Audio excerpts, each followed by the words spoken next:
بسم اللہ الرحمن الرحیم۔ السلام علیکم ناظرین، آج کی سب سے بڑی خبر تو یہ ہے کہ دو ولاگرز تھے جو کہ پاکستان سے باہر مقیم تھے۔ دونوں میں کچھ چیزیں کامن تھی۔ ایک تو ایکس آرمی مین تھے اور دوسرا یہ ہے کہ پی ٹی آئی کے بہت بڑے سپورٹر جالے، اور تیسری یہ کہ پچھلے سال سے جب سے پی ٹی آئی نے اینٹی اسٹیبلشمنٹ بیانیہ اپنایا ہے تو انہوں نے اس بیانیے کو چار چاند تو کیا لگانے تھے، اس کے اندر بے شمار گن ڈال دیا ہے۔ ایک کا نام ہے کیپٹن حیدر رضا مہدی، دوسرے کا نام ہے میجر عادل فاروق راجہ۔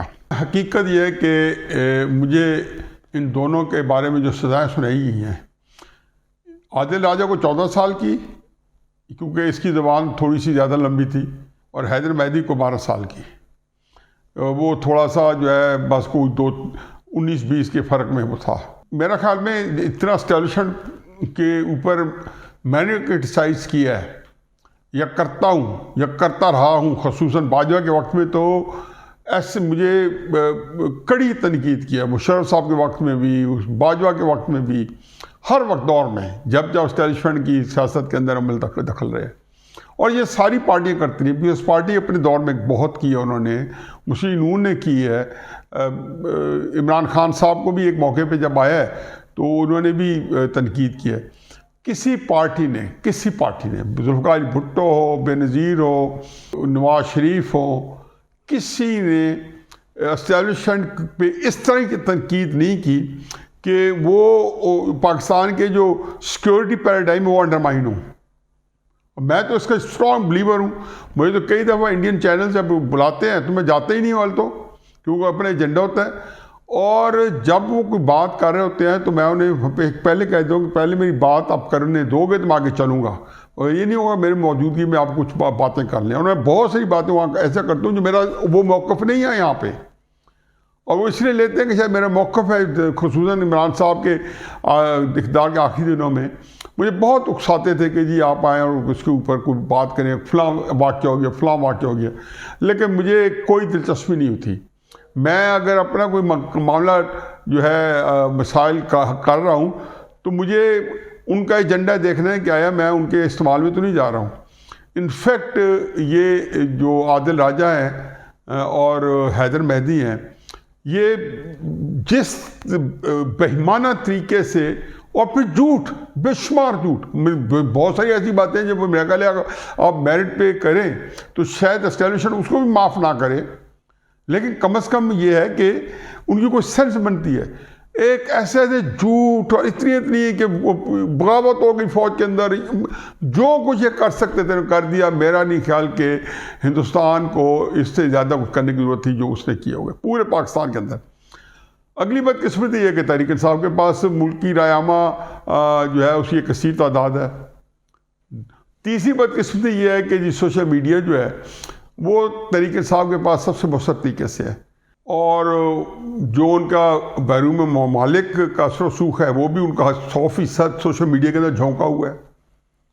اب اس سوشل میڈیا جو ہے وہ ان کا کیریئر بن گیا تھا، بلکہ بہت سارے لوگ تو گمراہ اس لیے ہوئے ہیں اور اتنا حرام کا مال بیچا انہوں نے، جھوٹ بیچا ہے صرف اس لیے کہ اس کے اوپر آپ کی ویورشپ بڑھ جائے گی، گالم دیں گے، گالم گلوچ دیں گے، انڈیا بھی آپ کی ویورشپ پہ آ جائے گا، وہ آپ کو لاکھوں ہزاروں دے دے گا، آپ کی آمدنی وہاں بیٹھے ہوئے $10,000 ہو گئی۔ یہ آپ نے کبھی دیکھی نہیں تھی۔ خود یہاں سے آج بھی الزام لگے ہیں، دونوں پہ کرپشن پہ بھی لگے، ہر طرح کے لگے ہیں۔ مجھے نہیں پتا یہ کرپٹ تھے یا نہیں تھے، اور جھوٹے ہیں سچے ہیں، لیکن یہ کوئی اتنے بڑے سامی نہیں تھے کہ وہاں بیٹھ کے صرف اس نے جو میرے کئی کولیگز جو ہیں اس وی لاگس کی رو میں بہہ گئے، اور اس وی لاگ کے اوپر ان کی زندگی برباد ہو گئی کہ انہوں نے سوچا کہ جی یہ جو جتنی ہم فوج کو گالیاں دیتے ہیں، عمران خان صاحب کی جتنے کے حق میں جتنے جھوٹ بولتے ہیں تو 50 لاکھ روپے مہینے کے بن جاتے ہیں جی، 60 لاکھ روپے مہینے کے بن جاتے ہیں جی، کروڑ روپے بن جاتا ہے جی، جتنے موتری باتیں مبالغہ آرائی کی ہر حد تک وہ ٹاپ گئے ہیں۔ اب ان لوگوں کو میرا خیال ہے کہ بہت ٹو لٹل ٹو لیٹ۔ پہلی بات تو یہ ہے کہ ٹو لٹل اس لیے کہ یہ سزائیں یہ 50 70 سال ڈیزرو کرتے تھے جو انہوں نے بکواس کیا پاکستان کی اسٹیبلشمنٹ کے خلاف. اور ٹو لیٹ اس لیے کہ یہ شروع میں ہی ان کو پکڑ لینا چاہیے تھا اور ان کے اوپر آپ کو بالکل سمری ٹرائل کر کے اور ان کو قرار واقعی سزا دینی چاہیے تھی. یہ ہے جس کے لیے آپ کو ملٹری کورٹس چاہیے اور اس کے اندر کوئی کسی قسم کی گنجائش نہیں رکھنی چاہیے. مطلب ہم نے دیکھا ہے ہر کوئی کرتے ہیں. عمران خان صاحب جہاں لوگوں نے مخالفت کی ہے فوج کی، نواز شریف نے کی ہے دبے لفظوں میں، ظفر علی بھٹو نے کی ہے، بے نظیر نے کی ہے، لیکن کوئی بندہ کس نے جو حدود و قیود کراس کیے ٹو سم ایکسٹینٹ بڑے گارڈڈ شیخ مجیب الرحمان نے، الطاف حسین نے. آپ یہ تیسرا بندے ہیں کہ جو ان دونوں کو جمع کریں تو آپ ٹاپ گئے ہو. اور دونوں کے بارے میں ہر ایک کو پتہ ہے کہ وہ را کے اثر و رسوخ میں تھے. دونوں کو پتہ ہے کہ MI6 جو برٹش انٹیلیجنس ہے اس کے رسوخ میں تھے، اثر و رسوخ میں تھے. تو کیا یہ ساری چیزیں جو کامن ہو رہی ہیں اس میں یہ چیز بھی مشترک ہے آپ کی شیخ مجیب اور الطاف حسین کے ساتھ؟ اور پھر یہ جو کچھ حیدر مہدی نے کی ہے یہ آپ بھی کی حوصلہ افزائی ہیں. اسی وجہ سے انہوں نے اس کو آپ کے جو ہے نور بصیرت کو عام کر رہے ہیں. اور عادل راجہ وہ تو میں تو حیران ہوں کہ اور پھر اس سے ذوق شوق سے PTI والے عام کرتے ہیں. میں اکثر کہتا ہوں کہ یار خدا کے واسطے مجھے معاف کرو، میرے لیے ایک اسٹیٹک سور ہے، میرے لیے گراں گزرتا ہے. اب یہ تو ہے کہ میرا خیال ہے اب یہ اپنے انجام کو انشاءاللہ پہنچ جائیں گے. مجھے امید ہے کہ پاکستانی حکومت جو ہے ان کو ریڈ وارنٹ ایشو کر کے انٹرپول کے ذریعے ہیٹ سپیچ کے تحت ان کو ہر دنیا کی عدالت میں مقدمہ چلایا جا سکتا ہے اور کسی بھی ملک کے ساتھ کوئی نہ کوئی معاملہ کر کے تو ان کو واپس بلایا جا سکتا ہے. پہلے بھی کئی لوگ جو ہیں وہاں سے ریپیٹریٹ ہو کے واپس آ چکے ہیں. اس کے ساتھ ساتھ ایک جو ہماری سیاست جو بڑے پیمانے پہ ہے اس کو بھی اکاؤنٹ میں کر لیتے ہیں کہ نواز شریف صاحب سیالکوٹ گئے ہوئے تھے. وہ انہوں نے بڑی درمندی کے ساتھ تقریر کی، بڑی مختصر تقریر کی. ورکرز کے آگے مسلم نون کے ورکرز اکٹھے تھے اور انہوں نے وہ بات کی جس نے پاکستان کو تباہ و برباد کیا ہے. اور جب کوئی جواب ملا اور یہ کہا کہ جی مجھے یہ بتائیں جب اچھا بھلا ملک چل پڑا تھا آپ نے اس کو کیوں اجاڑ دیا؟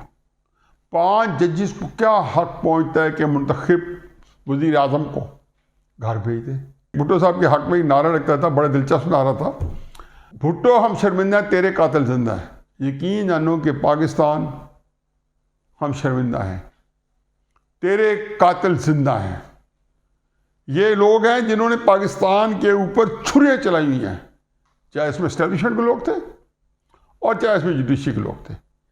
ایسا گھناؤنا جرم جو ہے انہوں نے، یہ کہتے ہیں نا کہ ریاست کے ساتھ جس کو لوگ ماں جیسا کہتا ہے، یہ اس سے زیادہ برائی کرنے والی بات ہے کہ آپ ماں کے ساتھ کریں گے، آپ ریاست کے ساتھ کر رہے ہیں. اور ان 5 ججز نے کی ہے. ان سے پوچھ رہے ہیں 5 ججوں کو اٹھائیں، باجوں کو بلائیں، فیض حمید کو بلائیں اور ان سے کہیں آپ لوگوں کو شاید سزائیں نہ دی جا سکیں لیکن یہ بتائیں کہ آپ نے اس ریاست کے ساتھ کیوں کیا ظلم؟ آپ اتنے، میرا خیال ہے کہ جو ابھی میں ان کو رو رہا تھا اس سے زیادہ گھناؤنا جرم انہوں نے کیا ہے، جو حیدر مہدی کا اور عادل راجہ کا، اس سے زیادہ گھناؤنا جرم انہوں نے کیا ہے کہ آپ چلتے بڑھتی چیز کو تو آپ اتار کے چلے گئے، تباہ کر کے چلے گئے.